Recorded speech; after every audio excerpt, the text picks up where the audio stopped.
get this puppy going. Cool. Okay. Here we go. What is up, everybody? This is Anthony with VR365. What is going on? It is Saturday. It's August 10th. It is about 12:19 Pacific time, and we are now live. It is the second half of a double header. How did the Yankees do in the first game? I don't know. Zimtok5 is joining me live. Zimtok, how you doing? Yeah, great. I think, in the first half over on the F Reality podcast, did well. It was a good show. Went on long, and then looking forward to talking to you about everything that we've got over here in the score. Most intimately, I need to know is how big is your VR play space, because it looks gargantuan. It actually is pretty big. So this room here is actually a 3-car garage. And when I say that, some people are like, oh my God, you're living in a mansion. But no, there's these 3-car, they call them 3-car garages, but it would be like 3 little Yugos or something, is what you'd fit in there. So it's not a mansion or anything like that. But what happened was my wife, super cool to allow me to do this. I used to have, there's a movie theater screen that you might be able to kind of see in the corner there. I figured it was like movies, like a cinema. It looks like the kind of thing that you have like your dude dungeon underneath your house, and you just like have a bunch of lazy back seats with like rumble and a screen. I mean, it looks awesome. I know what I would do at that place if it was mine. Yeah, that's how it all started, right? Is like what I used to do is I had a regular garage. And I got into projectors, like front projectors. One time I was on this one website, and this guy was like, I'm playing Halo on a 100-inch screen. This was like 2000 and something in the first Xbox days. And this dude's like, I'm playing Halo on a 100-inch screen. And at first you think, oh my God, you must be rich. You must be paying thousands and thousands. And the guy explained, no, it's like $700. I'm just using a freaking wall. I just painted my wall. And so I discovered all this stuff. And then I went down the rabbit hole of like projectors, and I got into projectors. I mean, they're good because you got span and scale in that. But I mean, did you find like latency issues? And the second issue that I know about projectors in that route, because it enticed me when I was younger, is bulb cost. Like, isn't the cost of a bulb like that of the equipment again? Or yeah, so I don't do projectors anymore, because what happened is in 2016 I got my Vive. And there was a projector, and in fact it was mounted like right here. I actually see the old board where I had it mounted. And the thing about the HTC Vive, these ceilings are like a couple inches under 8 feet. So unfortunately, it's low ceilings. Yeah, and exactly. I'm using my Vive controllers, scratching them on the ceiling, and then my projector's coming down that much more.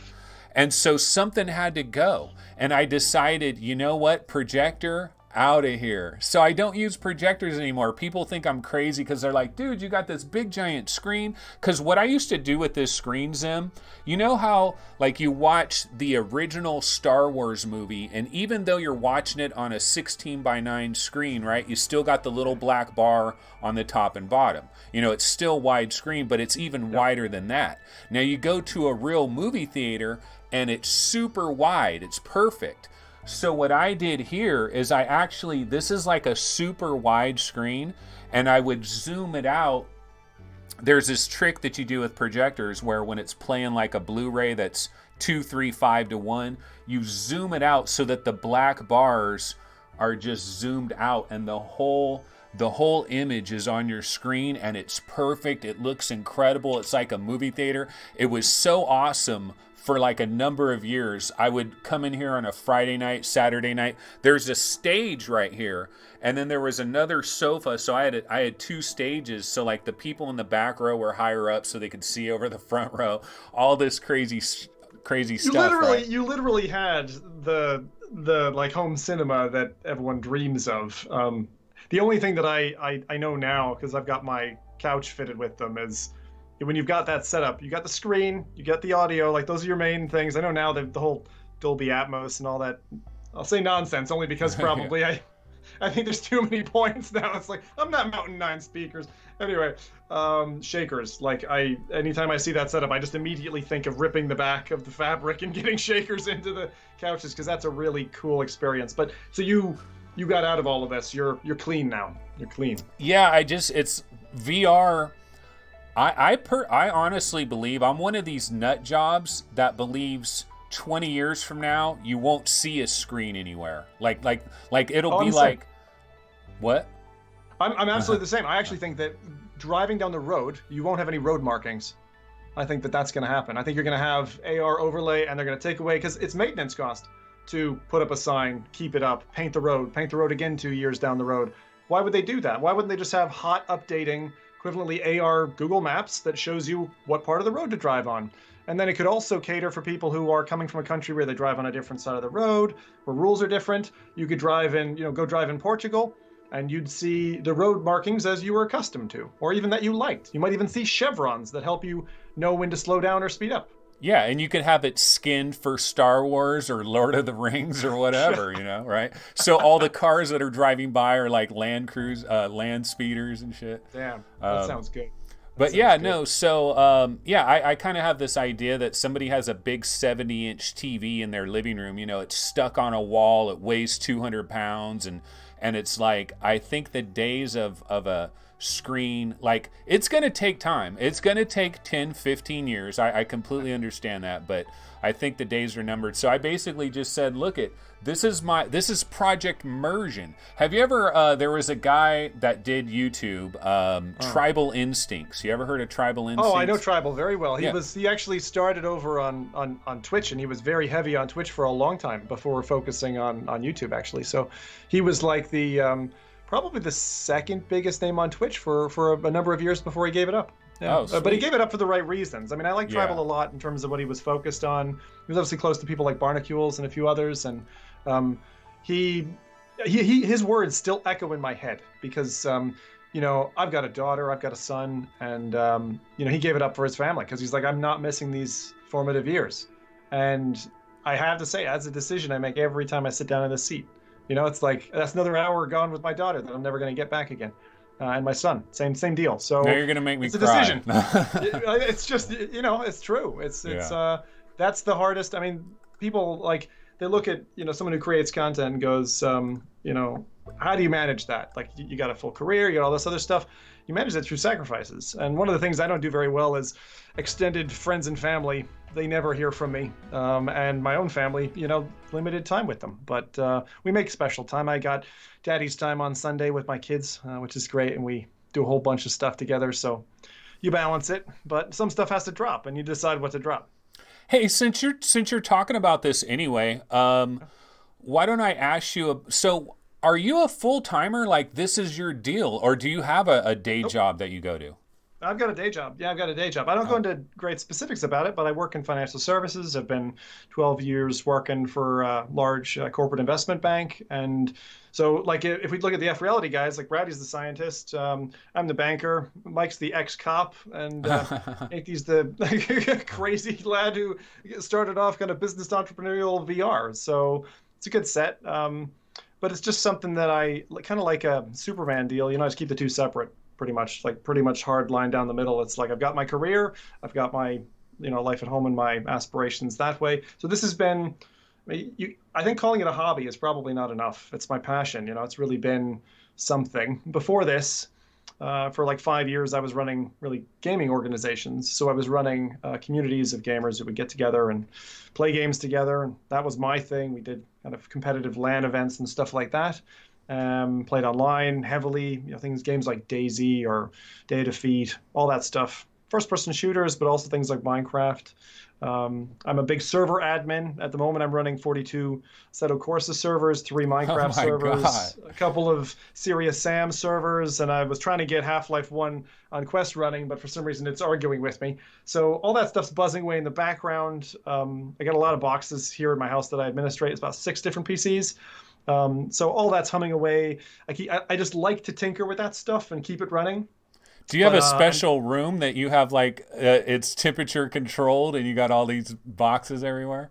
Actually, every room in my house has some manner of VR in it. We recently had like I do an annual barbecue, and we recently had like 3v3 Rec Room paintball going. So we had like two quests, a Vive, a Rift, sorry, a CV1 and a Rift S, all going at the same time, and it's like it's kind of a childhood dream. And I remember putting pennies together to buy my first computer, and it took me like 3 years to do that.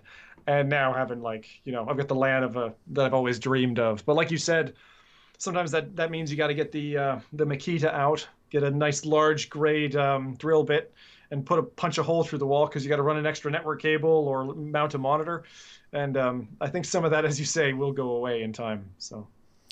Yeah, it's crazy. I mean, it's all one of the things I've said before is like I think the most valuable thing that we have as human beings, like a lot of people will talk about money or they'll talk about time. Like the most valuable thing you have is time, the most valuable thing you have is money. I honestly think that the most valuable thing we have as humans is our attention and our focus because the thing is like you could have somebody that's a brain surgeon, right?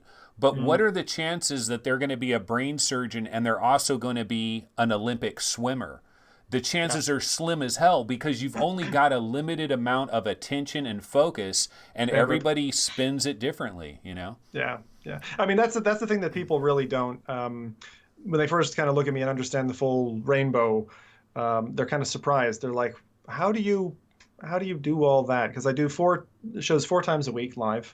And now that's on YouTube. We can talk about that transition maybe in a minute. I'm still doing ad hoc shows on Twitch, so Twitch isn't dead for me. I'm just doing my 2D guilty pleasures, like Dead Cells is a game I'm playing there, and that's got great Twitch integration, so that's going very well. I get the F Reality podcast on the Saturday, and then I've got a job that takes me Monday through Friday, and sometimes spills into the weekend. So all that stuff, you're like, that doesn't add up very well. Like, how do you manage that? Well, with the job, I get to work remotely from home. I brokered a deal with my company, so I'm working remotely away from. I was headquartered in London, and I'm away from them up north in Scotland. So I'm the one kind of team member north of the wall, we like to say, which is kind of fun. But then also, my biggest gripe, or sorry, my biggest vice is sleep. I don't sleep a lot, so definitely on my street, my light's on probably until 3 or 4 in the morning, and I'm getting up at 8, and it's just the way I've been running for years and years and years. So, wow, interesting. Yeah, it's not good, by the way. It's definitely not a healthy thing. I don't recommend people choose to do it. It's just something that when you've got an idea or you want to work on a project and it's just keeping you up, I just tend to work on it instead of sleeping. It's a good thing you don't commute to work because you might be getting little micro naps as you're driving along, right? Oh, I would be. Yeah, and my having played Euro Truck for hours on end, I know exactly what that looks like, nodding off and running into a wall. Thankfully, you haven't done that in real life. Okay, so you're in the UK. How long have you been in the UK? You sound like you were born in the great US of A to me, but I don't know. Yeah. So I'm half American, half Irish. My mom's American, my dad is Irish, and I was in the States for 15 years. Whole bunch of different places. I lived in Alaska and the US Virgin Islands and the Caribbean is where I grew up. So kind of grew up with the Caribbean vibe running through my veins, definitely. And then my dad's parents weren't doing so well, so he kind of brought the whole family back to Cork in Ireland, and so that's where the kind of Irish part of me got more imbued because I went to secondary school, kind of high school equivalent over here. Then I did my kind of university, went for electrical electronic engineering, did that, worked on the power grid in Ireland for a while, like wind power generation and all that. So that's in my background. And then I decided, feck it, systems aren't for me. I want to get with people. So I went and did a project management job in London, and then that extended into the career that I do today. But it's like with that background, it's a bit funny because people are like, "Where's your accent from?" And it's a bit funny because at the moment my wife and I are planning to move to Canada, and a lot of Canadians, like when we're there, they're like, "You sound Canadian." I'm like, "I'm not Canadian." So apparently that kind of Irish, English, Scottish mix blended with the American that I've still got in me sounds a little bit Canadian. Yeah, it's interesting because I've known some people that have gone to the UK and they maybe have only been there for 2 years, and then they come back and they're talking straight like they've lived there, like they were born in the UK. But that didn't happen for you, really, right? Well, we fought it. Like my brother and I, we moved over, and there's a reason behind this because my dad went to the States, met my mom, stayed there like 27 years or whatever. And when we saw him move back to Ireland as he was moving the family over, like we saw how I think upset he was that he felt like an outsider because he sounded American by that point because he'd worked over there. He dressed like an American. But he was Irish. Like he was born an Irish dude. He thought like an Irish lad. Um, and it, and seeing that as a teenager, my brain and my brother's brain immediately thought like we need to defend against this because that looks painful. So we would catch each other on words we'd say, and obviously there's some I've picked up, but like for a few years there, some of the formative years, it was like defending against the heavy Cork accent and trying to stay as American as we could. Didn't fully succeed. I used to say awesome a lot, and I got mocked in my school there for saying that, and they killed that in my vocabulary just naturally. But my favorite word is feck, and it's lovely. It's a beautiful Irish word, and I hope to spread that like Johnny Appleseed across nations. Okay. Oh, so it's an Irish. Yeah. I'm actually Irish and Italian. It's a weird mixture. My mom, her maiden name is Sullivan, and then my dad is like 100% Italian. So Nice. interesting combo there. But That is, yeah. what I was going to ask you about though is, well, why don't we do just a little bit of origin story from the standpoint of as a VR gamer now. So you don't play flat too much, but every once in a while you play some different flat games Correct. here and there. But you probably classify yourself as kind of like a VR guy. But there had to have been a day when you weren't a VR guy, like 2015, 2014 or whatever. I'm curious, what kind of gamer were you back at that time? Yeah, it was 2013 actually, because there was something called overclockers.co.uk, and I'd just gotten, I don't remember where I saw it. I think it was in a custom PC mag that they'd mentioned that the Rift was a thing, the CV1, or sorry, the DK1. And so I started like trawling forums to learn a little bit more about this. And there was a guy in London, we were in London at the time, who basically was offering, come around my place, buy me a pint, and I'll show you the DK. And I was like, feckin' hell, we're going across London to Angel. We're going to go do this. And it was at a dodgy place. And I'm like, honey, I'm going to get stabbed. I had the foresight, oddly enough, to record it. So we actually recorded the first time that my wife and I played this, which is a pretty funny video. Because the guy was a level designer. And actually, he's worked on several titles since. He'd built his own like home, but he forgot to put the floor in. That's a bit scary in VR for the first time. You walk over the abyss and it's like, what? So there's some pretty good reactions and all that. But like that was my introduction. It was a guy called Chouse Pierce, and he helped show this to us, and it was exactly like that Matrix moment of like, oh, like I went in there thinking I'm overhyped. Like I'm definitely overhyped. This is not going to be so cool. I'm gonna put it on and be like, nah. But immediately I could feel, being like a Battlefield Bad Company 2 lover, I could see the window and go, there's going to be like a grenade coming there. Like this is the way of the future. And anytime I'm like in Pavlov now, I have this like echo of that memory come back.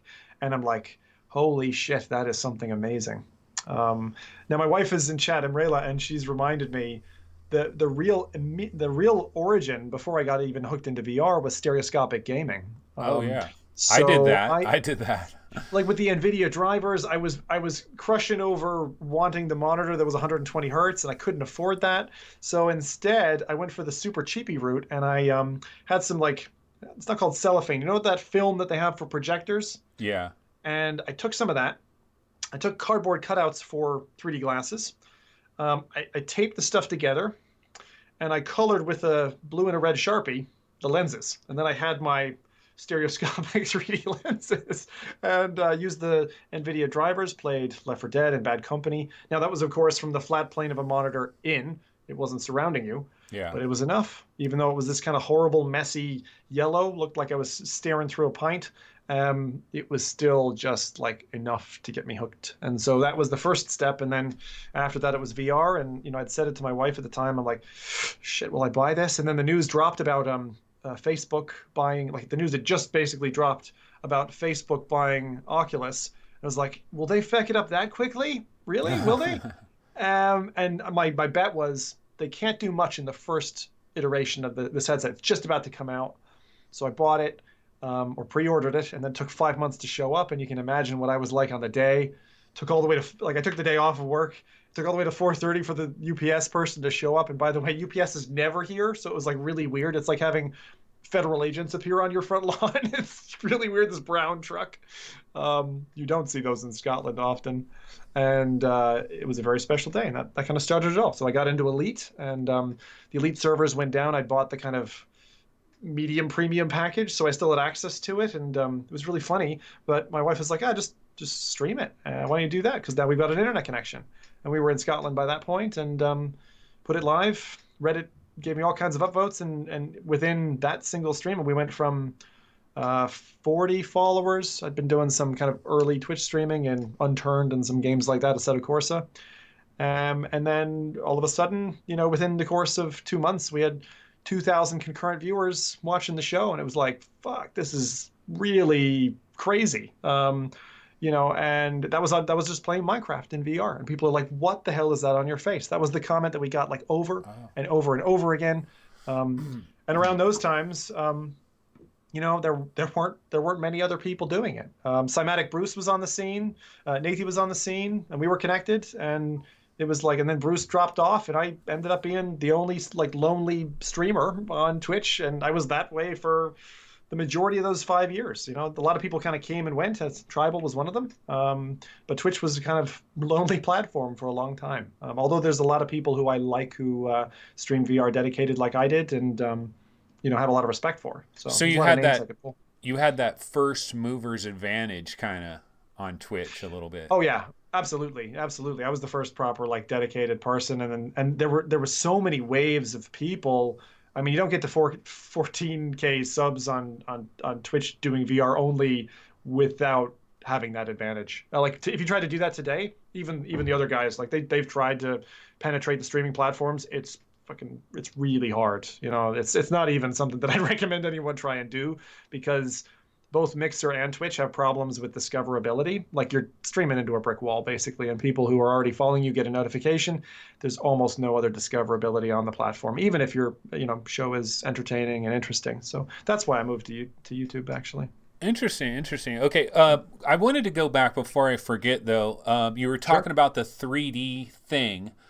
Stereoscopic 3D, like I did that. But I was more console based, like PlayStation 3, 3D TV. They had like Wipeout HD was in 3D. There was all these different things that you could get in 3D. I also did it on my computer a little bit, but I didn't have a very strong computer. But one of the arguments that we always hear now from VR haters, they always say, it's just 3D glasses again, man. It's going to die just like 3D TV died. What's your argument to that? Like, is this different than 3D glasses, or is it just taking longer to die? I thought inherently, no, it's not the same as 3D glasses. Literally the second I put the DK1 on my face, because the second you feel that you're in the environment, the spatial awareness is there. I'll give an example from my first 5 minutes of VR. I was walking under a doorway. The system had been configured to the developer's height. I didn't know that. And I said, he's like, oh yeah, it even works with your height. And I said, I didn't know that. And I'm pretty good with kind of numbers and geometry and that kind of stuff. That's just one of the things that an engineer's brain has, I suppose, as a characteristic. Walked into the doorway and I'm like, oh, I'm not that tall. It's like, what are you? Are you 6 foot? And he's like, bang on. Like, I'm 5'11". And I could tell the difference to the inch in that headset in that early day. And even like things were jumping out at me in the scene that you'd never have considered before in a game. Like, the immediate thing that I was interested in wasn't, oh, I'm immersed. It was the windowsill has a very interesting butt map texture on it. And I want to look at that closer. And I can look at that closer. And it was like these things, these details that your brain never paid attention before to, or that you just kind of took for granted as part of the scene. And it was that stark difference contrasting against what I'd played in, as I said, like Left 4 Dead, where all the scale was off, but I was still kind of in the environment, that just cemented in me this belief that, look, this is here to stay. Like, this technology is just going to get better. It's going to get less expensive, which is the number one thing that's preventing people from trying it or buying it. And it has. I mean, looking where we are now, I didn't think we would be able to do Oculus Quest in 5 years. And it is great. You know what I've kind of noticed is, like, when it comes to demoing VR to people, it's almost like there's two types of people in this world.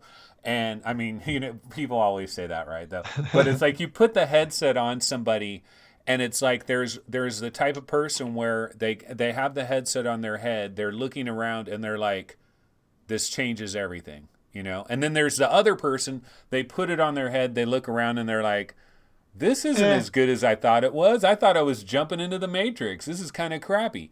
And it's almost like there's two different kinds. And it's like all of us like really hardcore nutcases, I think we're the ones where it's not so much what we're seeing right now in VR, but it's like we know where it's going. We see this and we look around and we're like, oh my God, in 10 years, this is going to kill people, People are gonna, well, we've already seen the examples where people like jump at televisions or, trip over or just let themselves go when they're convinced enough. And I think those demonstrations, albeit, obvious safety hazards, are good examples of how convincing it is for the people on that hemisphere of the spectrum.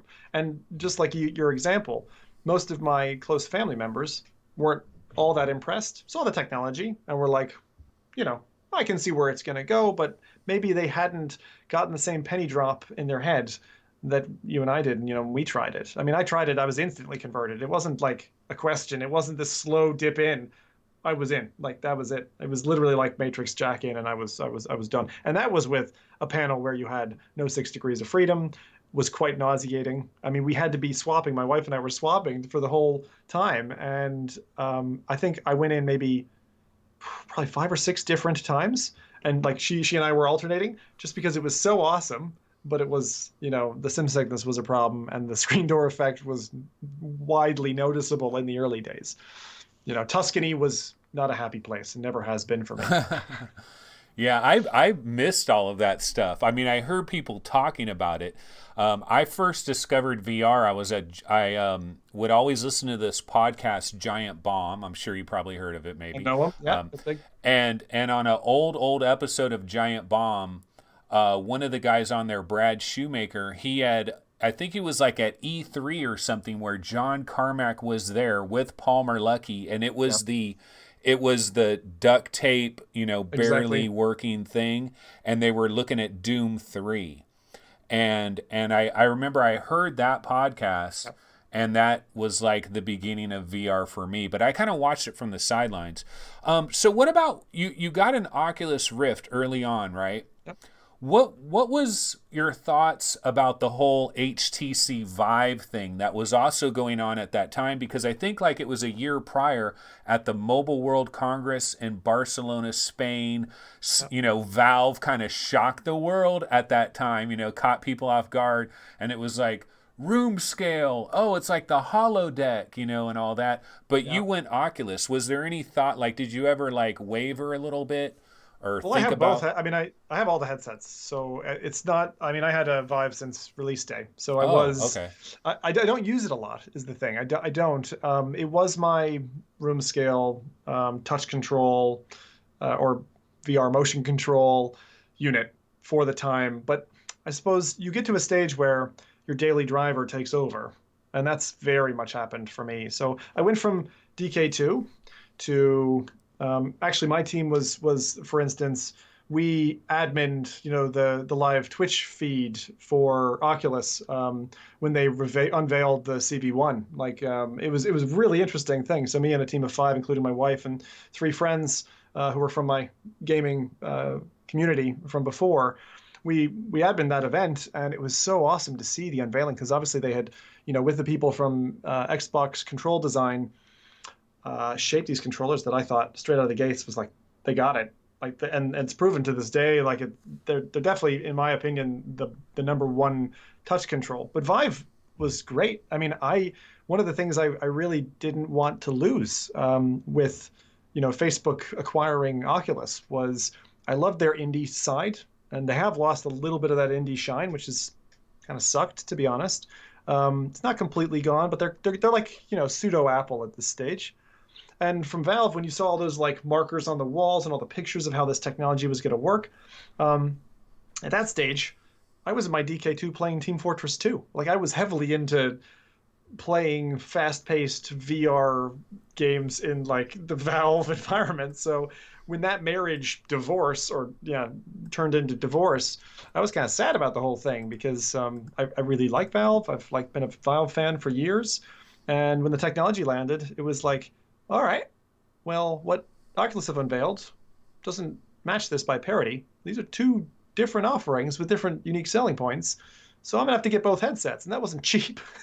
So, like at the time, that was my biggest concern was like, oh, I'm gonna have to do two headsets. And then, of course, lo and behold, Project Morpheus thunders along finally, and PSVR lands, and it's like, okay, third headset now I have to support. And it got to the point where I inevitably had to call it and be like, okay, not going to do anymore. So for a long time there, though, for about 2 years, I was running one different headset a night, and I would cycle through. I'd go like Rift tonight, Vive tomorrow, and then the PSVR, and we would keep one night for kind of social multiplayer stuff. So still keeping up the 4 shows a week, and it's been a really good ride, to be honest. I'm just so glad to have been able to ride the wave because like there were 250 different Oculus Share experiences, these like little demos that indies were putting together, just fantastic. And a lot of that stuff didn't get the funding.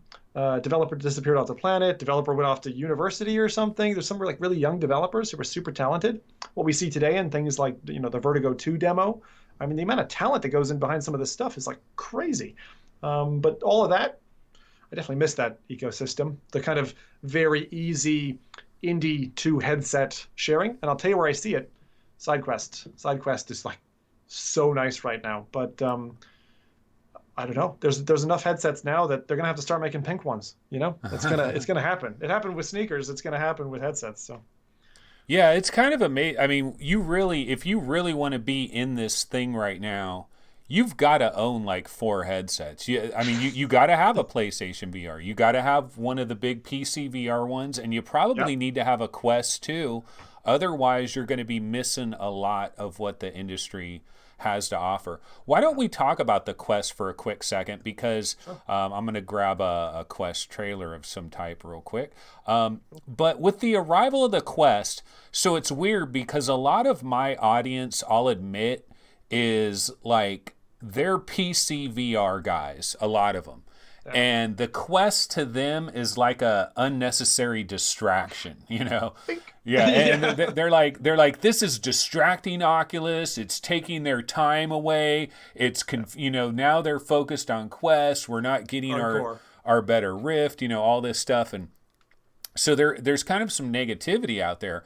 But for me, I was always excited about it because I've believed that the friction, I mean, I'll walk into this room sometimes and I'll walk over here and I'll look at like my wires and the controllers and I got to go in, like, because sometimes I start a game, there's no audio, I got to go over to Steam, I got to exit out, redo it, now I hear the, and people in chat are probably like, Anthony, are you retarded? We could do this easily, it's not a problem. But there's little things, and it's like that friction. I mean, we always hear about how many times have you heard a flat gamer, they buy VR, they play it for a month, and then it goes back in their closet because they've decided it's too much of a hassle. They don't want to deal with it. So the Quest, tell us, like, what was your, going into the arrival of the Quest, were you looking forward to it or were you almost dreading its arrival, like, oh, do we really need this? I'd been lucky enough, fortunate enough to have a relationship with Oculus for years. So, when they flew us out to Oculus Connect and having to get the early demo of Quest, even when it was kind of still, late stages engineering model is what we were playing with, the boundlessness of it kind of struck me. What you could do with it in terms of what they call non-Euclidean geometry, which we see in titles like T for God now, and what at the time on the show floor was in Superhot, was the thing that really grabbed me. The things that, so I was very pro Quest. I've always, for whatever reason, just really the design of the headset and the equipment, and I think they've done a bang up job. I've kind of been on the Oculus side probably more than Valve or PSVR, and the number one reason is I like the touch controls better. I feel like it's a better all-rounder. And that still continues into this revision. I was actually a bit nervous about Rift S with eRib leaving and all that kind of stuff. I was like, is this headset going to deliver? But it's become my daily driver, and I like it even more than Quest. Quest, I think, is a very interesting candidate now. If you look at Quest as Oculus sell it, it's a lot less interesting because closed environment, here's the software, we're going to feed it to you, you're going to eat what we deliver. If we're not good enough at feeding you content regularly, you're going to be that gamer who gets bored and puts it on the shelf. But with things like SideQuest and Virtual Desktop, holy hell, that landscape opens. And that's the part that brings me back to where Oculus was originally. It's like, this is the indie moment. This is the time that, really excites me. I'm not like other gamers in that, like, I don't need a 40-hour AAA campaign. I don't fucking care about that, to be honest. Me neither. I really don't. I mean, when you're a busy dad and, corporate worker and all that, it's like an hour of focused, refined, like I said Vertigo 2 earlier. That's my perfect example here.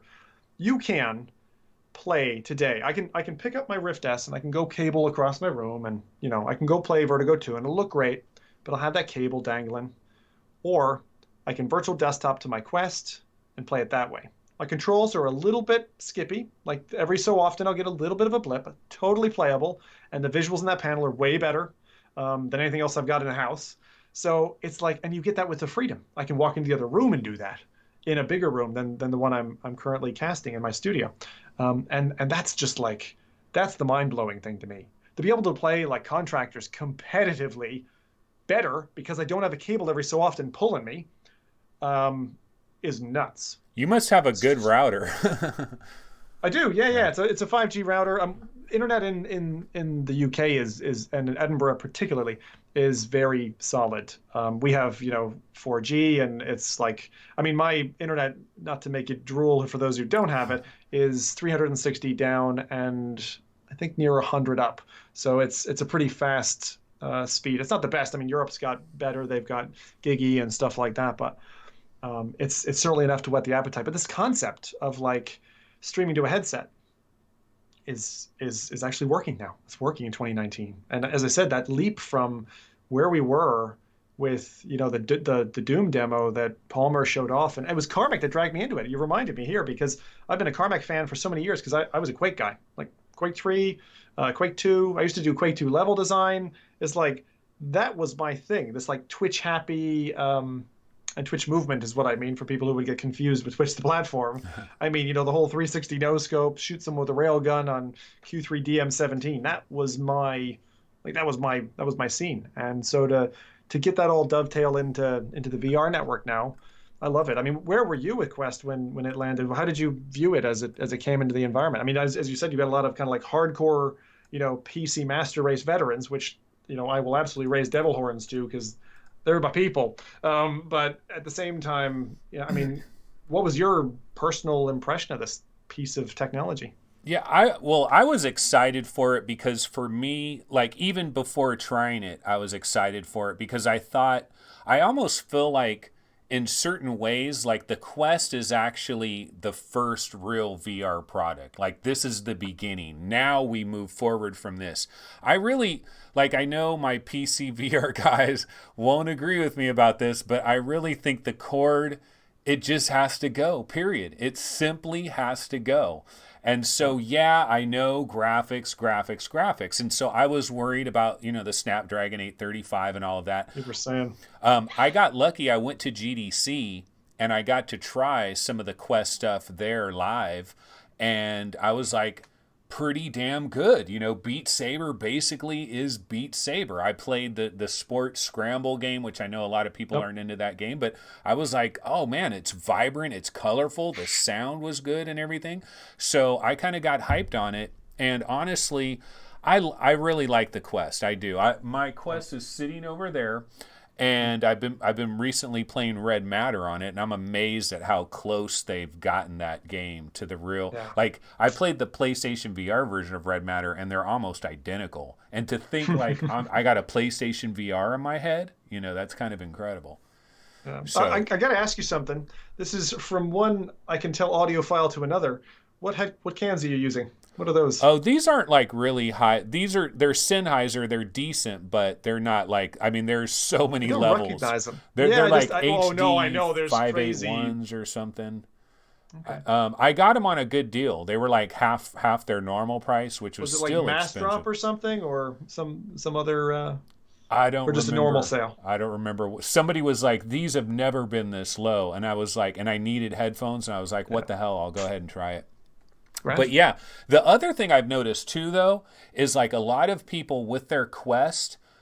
Some of these Quest games, if you're using the built-in audio, you are not getting the full experience. No, I'm No. serious. Break these babies out because Racket NX, you know that game Racket NX with Yep. the one Oh, Hamza it's one. lovely.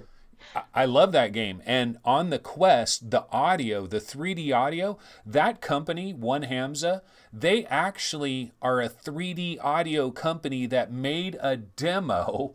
Racket NX originally was a demo to show off their 3D audio. They were not a game. They're not Oh, a I didn't game know that about company. One Hams. I actually looked them up a couple of weeks ago when we were talking about the launch of it. You're right. I remember reading that, but I never connected the dots. So, I mean, the audio is crystal in that. Is And it's very 3D. And you pump up the volume and it's yeah. like you're in another experience. So yeah, I really like it. The downside of the Quest for me is comfort though. The comfort, like I can play it for Oh about yeah. 30 minutes and then I kind of have to take it off. And what's the thing that gets you? What irritates you? It just starts to, I don't know, it starts to I guess it's just the front heaviness. I have these little things on the back, like I have this studio form VR thing that goes over the top of it, and then I have these Yeah. little weights, and that has improved it a little bit. One of the things, and I was going to talk about this on F Reality if I had a chance, but I feel like Oculus, I like what Oculus has done. And when it comes to Facebook, like we can think that Facebook is the worst thing that ever happened to Oculus, but also the best thing that ever happened to It's Oculus. Because imagine where VR would be right now if we didn't have the money that Facebook had thrown at it. and also competition. That's the one thing I liked about it. So in the end, when I was resolving my own thoughts on the matter, when it was like, just HTC and Valve on one side, Facebook and Oculus on the other, it was like, okay, competition is good. It'll drive prices down. It'll drive technology forward. They've got product teams that are kind of like peering over the wall, going like, what are they doing over there? And the whole kind of camp of secrets, and then these releases, which are great things to get excited about, but it's just a catalyst to drive things forward. So, like you, I'm a bit that way, and I suppose when it comes to Quest again, I mean, it's, as I said, it feels, people like to use the term walled garden. And I think if you go with just vanilla Quest, I can see where some people get disappointed in it. The Uh, thing about that though, because you were just mentioning that like what is on the Quest isn't that great, but now that you got the side quest, it's like a whole new ball game. But I yeah, do understand Oculus's point of view because here's Oculus is thinking about the soccer moms. I always talk about Joe and Sally Walmart, like your average Joe Blow guy. They get an Xbox, they hook it up to their HD TV. They're not even using HDMI. They're yeah, like Joe and Sally Walmart, right? And so Oculus is thinking about these people because see the thing about Facebook and Oculus, one of the downsides of it is they're eventually going to leave VR if it ultimately doesn't start going somewhere because they think in billions. They don't think in millions. And so, definitely. there's Yeah, a 10-year definitely. plan here. So luckily we've got 10 years. But if it eventually doesn't happen, they'll be like, next, forget VR. Yeah. We're moving away. But That, yeah. go ahead. Go ahead. What were you saying? No, I was just going to say, and that's why on the VReal point, I thought it was a really interesting thing that it was kind of allowed to die. Now we did see AltSpace die, and then obviously it got reinvigorated by Microsoft picking up the technology. So I wonder if the same thing will happen with VReal technology, or if someone will copycat them or pick up some of their key people, because I don't think that's going to necessarily go away. I still think that one of the main reasons Facebook got into the game is I want to sell you ads. How can I do that? How can I do that better? And it's not inherently evil. I'm not a huge I'm not here waving a Facebook flag. I'm also not here waving an Oculus flag. As I said, my interest in Oculus comes from I think they're the best in the market at the moment for my needs and my purposes. It's kind of like fitting shoes, right? Or headphones. Based on your situation, something might work for you better, like the Index. I'm kind of glad that I canceled my Index pre-order because having tried for an extended period of time the Index controllers, really not convinced by them. I did not find them comfortable. Having a band around my hands, around this part of the hands, wasn't comfortable. Having something in your hands, like a banana, when you go to like reach for this, and you have to like, Yeah. I had to turn my hand upside down to like, it's just the whole thing didn't feel very well integrated. Like the headset itself is great. I like the headset. The audio solution on it, the hanging off the ears audio is absolutely magic. It's the same kind of magic that I felt when I Oh, that is the donned the magic. Oculus Go for the first time, and I got the beamed audio. I was like, "Beckett, how are they doing this?" And I expected that kind of level of surprise when I got the Quest, which is why the audio point that you'd mentioned, it's not that, or at least either that or my expectations were too high. But Quest audio, for anyone who's an audiophile, mandates that you use aftermarket cans over the top of them, which is unfortunate. But this magic, they actually just published an article on it. We didn't talk about it today, but it was one of the articles I put forward to Mike for the show, which is how the prototypes leading up to the Index off-ear audio design was made. The prototypes they stepped through, their thinking and all of that. I love that they're open with sharing this stuff after it's out. It's kind of like, hey, again, from an engineering perspective, hey, look at our white paper design, our kind of progress how we thought through the journey. They did that with the Vive ones. They did that with the headset. They did that with the Index as well. And now they've shared this, and it's a fantastic article. It's quite long, but it talks through all the different ways that they worked, to develop the solution that's basically like, there's no pressure on your ears. The sound pressure is excellent. Like there's no way I'd put that thing to full volume without wrecking my hearing. And I like loud music. I'm a metal fan. And other people can't hear it. It's like, it's complete and utter sorcery. And if I was to buy that headset, it would be for two things. Number one, the audio solution. Number one, the audio solution. And number two, that panel. Like they're the first company that has managed to bump 20% extra field of view in both directions without distorting it to all hell like they did on the Pimax. It's kind of a fake bump though, because so back in the Valve days, I'm grabbing a little Valve trailer real quick, but back in my Vive days, in my early Vive days, one of the things I did, thank God I heard somebody else mention it somewhere, is to remove your retail gasket and just try putting the Vive, just for a minute, a couple of minutes, because it'll kill your cheekbones and everything. But just try putting the Vive on your face with the thing moved all the way forward. Ratcheted all the way in, exactly. It's like night and day. It was a night and day thing. So what I did was I made my own face gasket that was like 3 millimeters, and it really isn't. It was comfortable enough where I could deal with it, but a lot of people would be like, I can't do this, but I did it.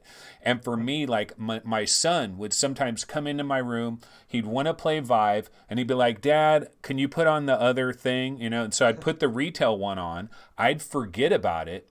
And then like a couple hours later, I'm like, okay, I'm going to go play the Vive. I'd put it on my head and I'm like, oh my God, what the hell is this? My field of view just got chopped, And so that's kind of what they did here it's kind of cheating in a way. Oh, it's totally cheating because when you wear it properly, literally the lenses are touching your bloody forehead. Like they touch my eyebrows. And some people have said, thankfully, I'm not a long lasher, that their eyelashes are scraping on the screens, And that's a kind of not a fun feeling either. The thing that gets me and got me in the DK2 was if you've got cats or dogs or whatever, any kind of animal hair getting in the headset, just a little bit, even one, like the nose itch on the DK2 was a real problem. Like I would always be like just itching the nose. But I kind of miss as a when I'm in VR or whatever, my chat solution is nose peeking through that gap. And so as they're slowly eliminating it, it makes my interaction with my live audience very difficult. Yeah, from a streaming scissors out. From a streaming standpoint, I could see how that could be an issue. Going back to just the Valve Index in general. So do you still have your Vive setup, like your Vive, your old Vive setup? Because you could just you could just add the headset for $500. Because honestly, there's no need for the new base stations. They don't No, add there anything isn't. to the equation, at least not now they don't. And then the controllers, I tend to agree with you that these controllers are not a revelation. Maybe the version 2 of them will be, because like I did Aperture Hand Labs. I was just talking about this on my show the other day. I went into Aperture Hand Labs finally, and I'm amazed what Cloudhead Games has done with like the walls and the floor. Everything is so clear, so sharp. The lighting, the game engine, incredible. But I'm doing this stuff with my hands, and it's working, but it's like a bad internet connection. It's like delayed, and it's like, well, my finger isn't really doing that. And so it's like, no, the hand tracking, like I disagree with a lot of people that are like ranting and raving about the Valve Index controllers like they're this great breakthrough. Maybe next time they will be. High five on that one, Anthony. But the headset itself, so it's weird. I've gone through a roller coaster ride with the headset because there were points in time where I was almost like, F this, I want to sell this thing. It ain't good enough. But you know what I found out? You put the right game on that thing, it looks incredible. Jet Island. I saw you thumb up Audica. Audica's an amazing game in that headset. Looks beautiful, gorgeous. Like all those certain pixels games that come out, like you boomerang your gun, you grab it, you like get a couple of shots off. Oh, it's beautiful. It's the really vertical. Nice. It's that vertical FOV too. Both Jet Island and Audica, they're a little more vertical in terms of like what you're looking at. It's a little more vertical, and I think the Valve Index like takes major advantage of that. So the Valve Index for me is my daily driver, but I don't have a Rift S.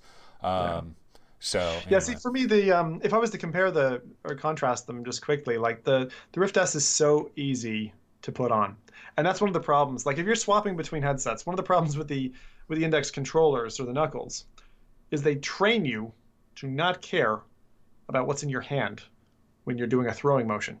And if you're hopping between, PSVR Move controllers and touch controllers, and I do, to Oculus's chagrin, use them sans security strap.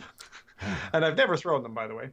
But there's been moments in Beat Saber and the like where they've gotten, pretty close. But like to put into the mix controllers that ask me to just let go and forget, like muscle memory is going to kick in at some point, and that thing is going through a window at some stage. I've already, like you, I don't have a low ceiling, but I have a low hanging bulb that's exposed. So when I was playing selfie tennis one year live, gave it a good old smash, and the CFD tube or whatever just blew apart all over my room. Light obviously went out on stream as well, and that was an exciting night. So we all learn these safety hazards, but I'm kind of curious from a safety perspective, like when you first got into VR, did you consider, hey, this might give me eye cancer? Or, No, is this going to fry my brain? Or like, what was your take on that? I didn't know. Actually, well, I was nervous. I was hyper nervous going into VR because I guess I was expecting it to be even better. Like how some people think, oh, you're straight up going into, like you're stepping into a completely new world. Like it's not that good, but like people that don't know any better might think it's that good, right? And when I first got, like I was nervous before I got it thinking, am I going to be in some kind of horror game and I'm going to get so freaked out that, something bad's going to happen to me? Like, I don't know. And I had some serious problems with fear of heights very early in VR. I'd be in all these different experiences because I have a real fear of heights in real life. And you so like Windlands then? I would be on like a building and I'm like, oh shit, I cannot do that. Dude, I was playing Fantastic Contraption. You ever played the original Fantastic Contraption? Oh, yeah. He's an awesome dev, the Canadian guy. When you first start that game, you're on a small little platform that is way up in the sky. And I kid you not, I had to sit down on the ground in the middle of that area. Otherwise, I was too scared. I felt like I was going to fall off the sides. But I miss those days. Here, that game has the fucking weirdest cat. Like, what is up with that cat? That's a weird cat. But I miss the feeling of being so afraid like that because that's a powerful feeling.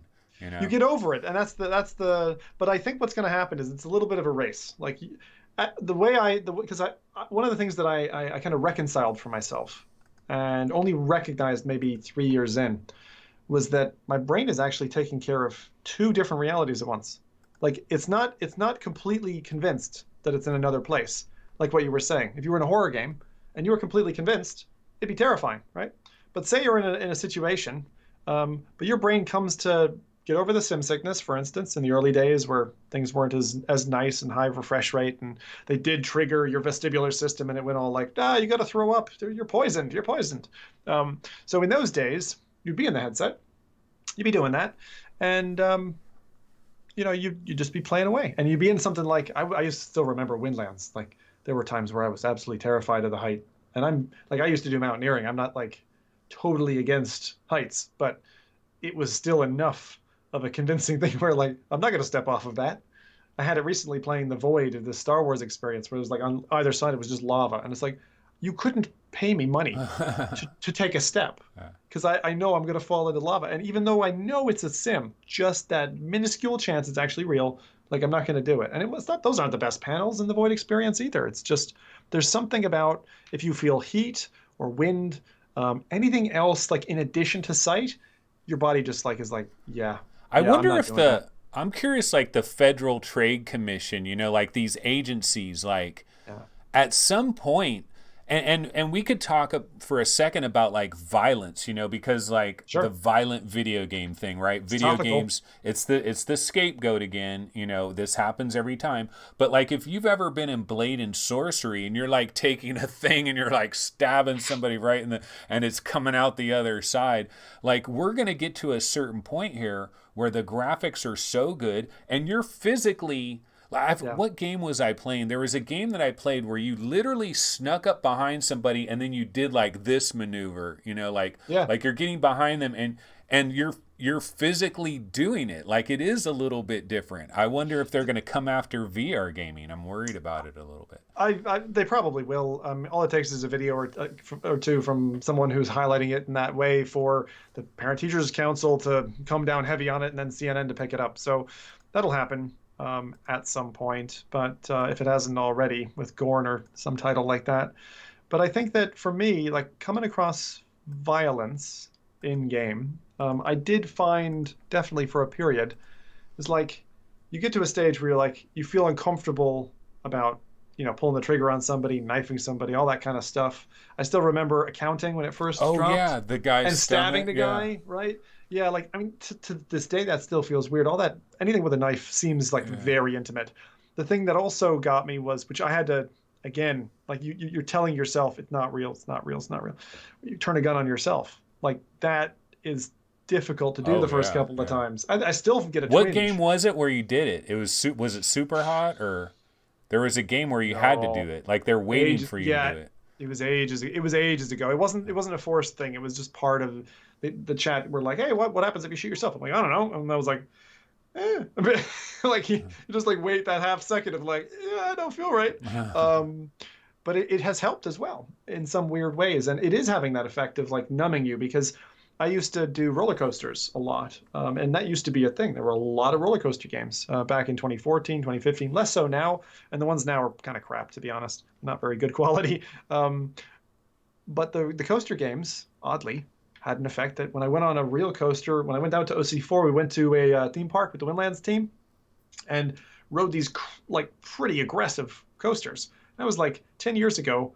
There's no way I would have been able to do this. The only difference is that I've VR'd and I've gotten accustomed to it. And now my body's feeling the feelings, but for some reason, the visuals aren't scaring me as much.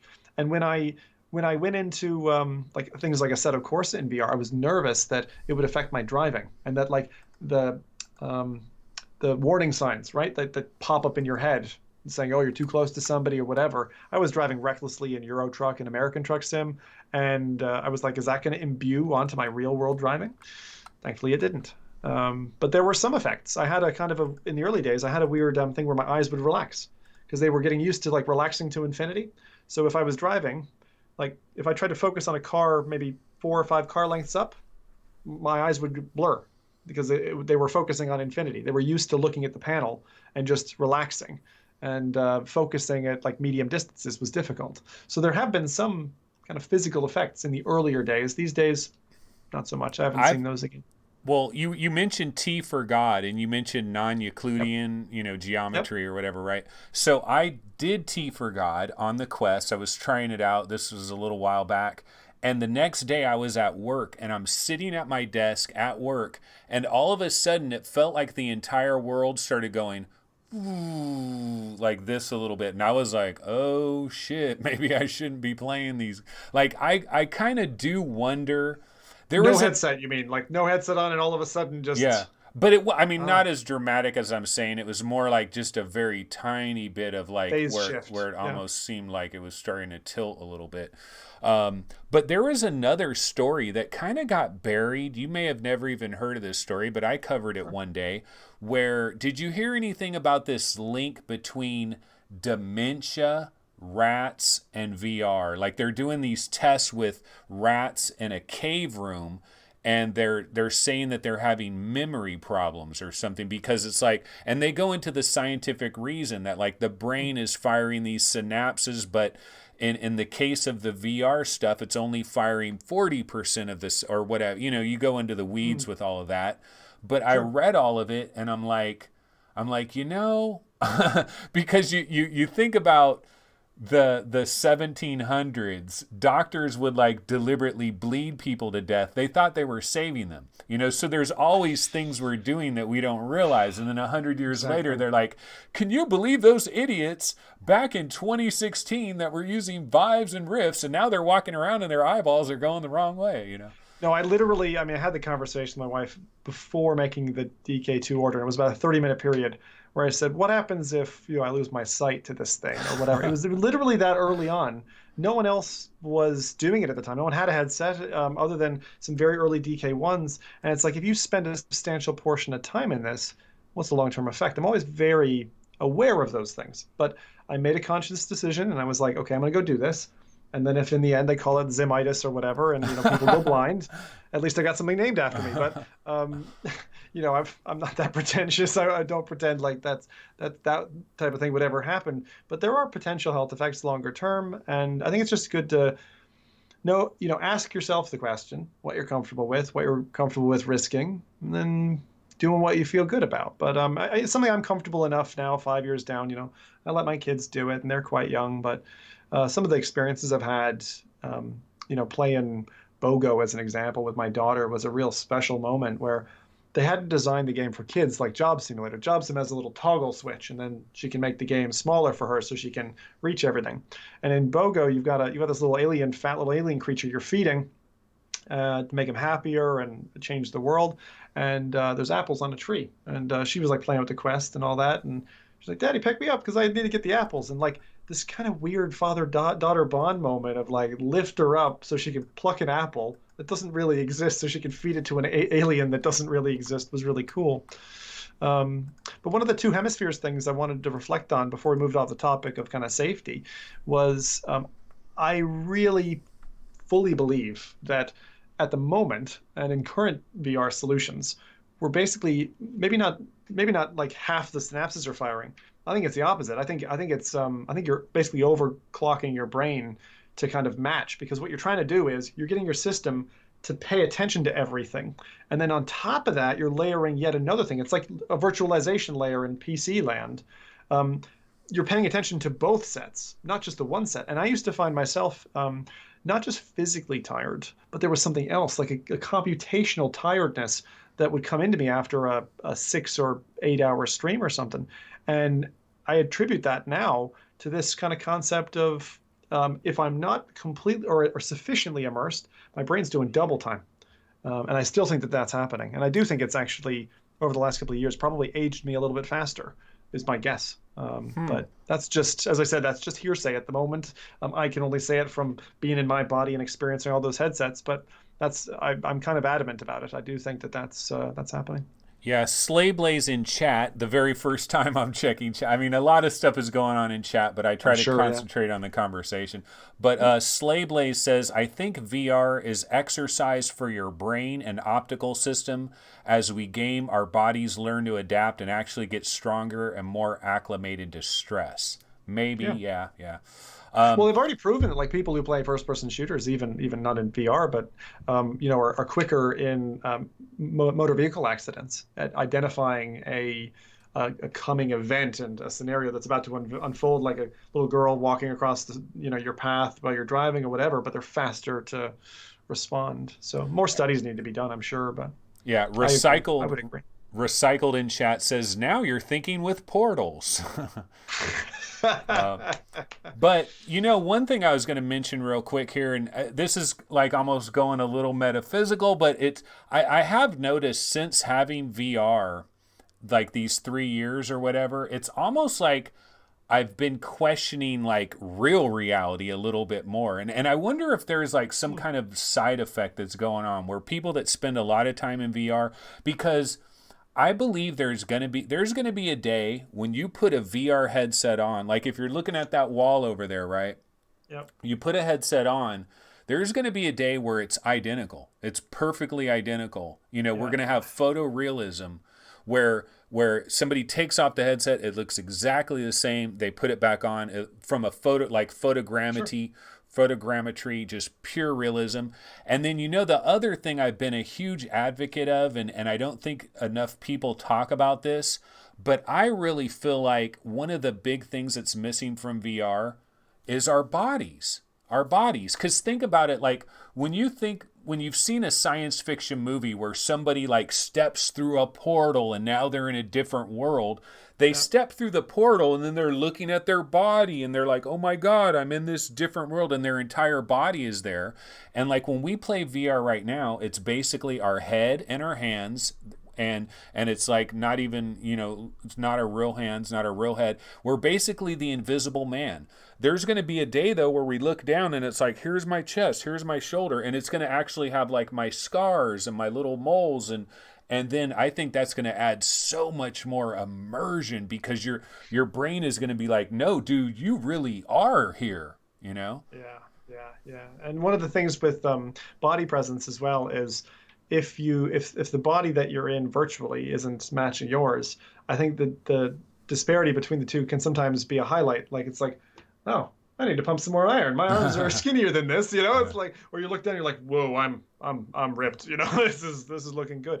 Or the opposite, if you're looking into some of the educational apps or experiential apps like BBC have launched, sometimes it puts you in a situation where uh, that emotive connection with the subject is so strong. And whether it's, oh, I'm in a petite woman's body all of a sudden, it can get you to help level and think a little bit differently, being in the shoes of. And I think it's a really, really cool mechanic that's going to be used for educational purposes to help people understand one another.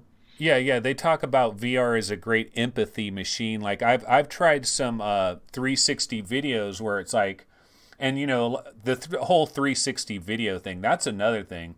I mean, we don't want this show to go on forever, but I was in some 360 video where it was like showing like a convenience store being robbed, and like this other guy got basically blamed, like he wasn't the guy that robbed the convenience store, but it showed you how something can go down where the wrong person gets busted and it really seems like he was the one that robbed the store, but he wasn't. And so it shows you how these things can unravel, and that's kind of cool. But one quick question though about video, because that's the other thing too. Like I talk about Joe and Sally Walmart, right? Well, a Sure, lot of sure. times Joe and Sally Walmart, they're not going to play pistol whip, but they might want to watch an NFL game where they're 10 feet behind the quarterback and it's like, or they're standing on the sidelines and you can walk down the sidelines and it's photo real.